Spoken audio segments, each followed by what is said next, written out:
Halo semuanya, kembali lagi di Podcast Himatek. Buat kalian yang belum follow atau subscribe channel Himatek, boleh nih kalian follow lagi dulu karena follow itu gratis. Oke, kembali lagi dengan saya Rama sebagai host. Kali ini kita akan membahas sesuatu yang menarik, yaitu mengenai Kampus Merdeka nih, program-program Kampus Merdeka, di mana ini menjadi ketertarikan bagi mahasiswa saat ini nih, mengenai program Kampus Merdeka. Oke, kita kedatangan dua narasumber yang kalian tunggu-tunggu nih tentunya. Mungkin bisa perkenalan dulu dari Kak Puyu. Oke, terima kasih Rama atas kesempatannya dan telah mengundang pada sesi kali ini. Halo teman-teman semua, kenalin aku Puyu dari Universitas Jember, Prodi Moda Teknik Kimia, yang saat ini aku sedang mengikuti program MSIB khususnya di bidang studi independen di Amati. Oke, dari Kak Puyu mengikuti MSIB yang bagian studi independen. Oke, selanjutnya dari Kak Gaza nih, boleh kenalan dulu. Halo semuanya, kenalin nama aku Gaza.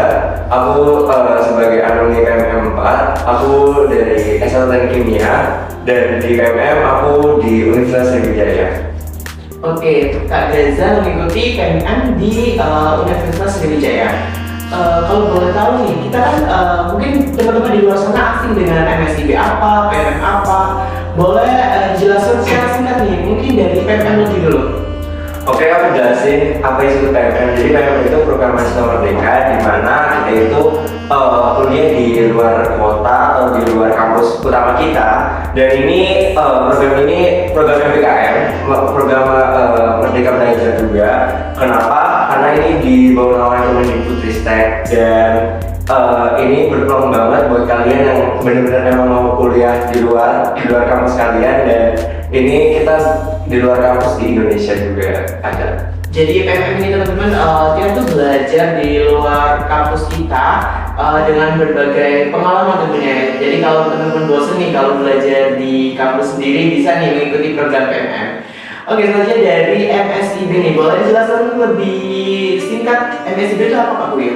Oke, sebelumnya mungkin teman-teman udah pernah dengar tentang MSIB itu apa. Sama seperti yang tadi Gaza bilang, kalau MSIB ini sebenarnya juga termasuk dalam program dari Kampus Merdeka. Nah, bedanya apa dengan PMM? MSIB ini mungkin lebih ke mempelajari hal-hal yang ingin kamu dalami aja seperti itu.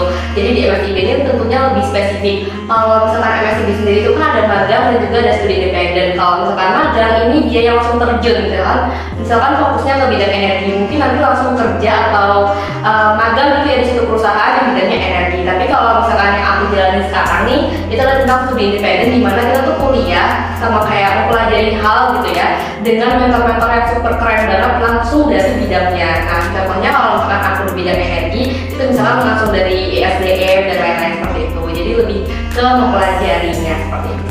Oke, jadi mungkin sama-sama program ini sama mempelajari sesuatu ya. Tapi kalau di program yang diikuti Kak Puyu ini lebih fokus ke salah satu fokus bidang tertentu. Jadi dengan mentor-mentor yang sudah berpengalaman gitu ya. Oke, mungkin bisa cerita sedikit nih mengenai pertama kali kalian mendaftar. Bisa dari Kak Puyu dulu, pendaftaran MSIB dulu bagaimana Kak Puyu? Oke, aku ini cerita sedikit ya. Singkatnya tuh sebenarnya aku bukan orang yang memang mau untuk MSIB di semester ini atau di batch ini gitu. Tapi karena waktu itu aku memang ada teman yang ikut juga nih, jadi agak FOMO gitu ya say. Akhirnya aku ikut daftar, dan itu juga dibantu Sarama juga ya, bikin akun dan lain-lain. Karena waktu itu memang sedikit lah minatnya untuk daftar, dan waktu itu nggak terlalu menaruh harapan di situ sih, karena memang ya udah kalau terima ya udah, kalau nggak terima ya udah. Tapi alhamdulillahnya pas aku daftar, aku apply, itu keterima kayak gitu sih untuk pendaftarannya. Kalau boleh tahu nih Kak Puyu kan waktu pendaftaran itu ada berapa kuota gitu ya? Kak Puyu daftar semua atau cuma beberapa doang nih? Nah itu fun fact-nya ya, karena jujur nih aku waktu itu lagi sibuk juga mengerjakan suatu hal, jadi aku belum sempat untuk searching perusahaan mana aja. Tapi aku ada beberapa memang list yang memang aku pengen banget, jadi aku manfaatkan cuma 17 kuota, dan itu pun aku belum tahu nih tadinya sistemnya karena kalau ternyata di MSIB itu ketika kamu mendaftar magang dan studi independen itu nggak bisa kamu nunggu magang ketika studi independen itu udah di ACC sama perusahaannya gitu. Jadi mau nggak mau kamu harus memilih antara menolak di studi independen atau menerima studi independen tapi dengan konsekuensi magangmu itu semuanya ditolak kayak gitu. Dan waktu itu aku mikirnya kayak karena ini diterima, jadi aku memanfaatkan peluang dengan baik dan aku ambil. Jadi aku menolak semua yang ada. Jadi kalau semua kita diterima di beberapa perusahaan nih Kak Puyuh, terus kita milih kelas satu, berarti yang lain itu kalau hapus langsung seperti itu. Iya, dan sampai juga yang sebenarnya teman-teman perlu tahu ya, dan aku rasa ini informasinya jarang disebar sama orang. Jadi nggak serentak, jadi pengumuman FSB itu nggak serentak teman-teman. Jadi biasanya ada beberapa perusahaan yang kirim email lolosnya itu pertama di konfirmasi email, terus ada yang di WhatsApp, baru di web gitu. Jadi ketika kalian mengharapkan, oh iya daftar aja semuanya, nanti kalau misalkan keterima satu atau ketolak satu gitu ya masih bisa, itu nggak bisa karena memang tadi sistemnya itu mereka tuh semaunya perusahaan gitu. Jadi nggak bisa nunggu-nunggu gitu ya. Mungkin dari Kak Gaza nih, bisa ceritain pendaftaran PMM dulu? Oke, kalau dari aku sendiri, karena aku emang dari dulu emang ikut PMM, karena emang dari kating-kating teknik juga udah ada ikut PMM dari PMM 1 sampai 3. Ini sebenarnya aku juga sama sih kayak aku, karena nggak memikirkan mau ikut di semester genap kemarin yang di batch yang keempat. Kenapa?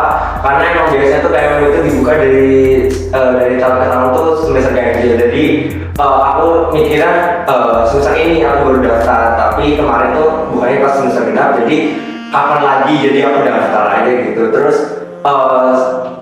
pas lagi di pendaftaran itu struggle-nya itu pas lagi pilihan univ sih, karena di univ itu karena kita benar-benar harus sama dengan dengan jurusan kita, dan juga harus linear juga sama mata kuliah di sini juga, dan kita juga harus konsultasi yang struggle-nya juga konsultasi ke ini sih, ke kakor sama ke dosen pembimbingnya gitu.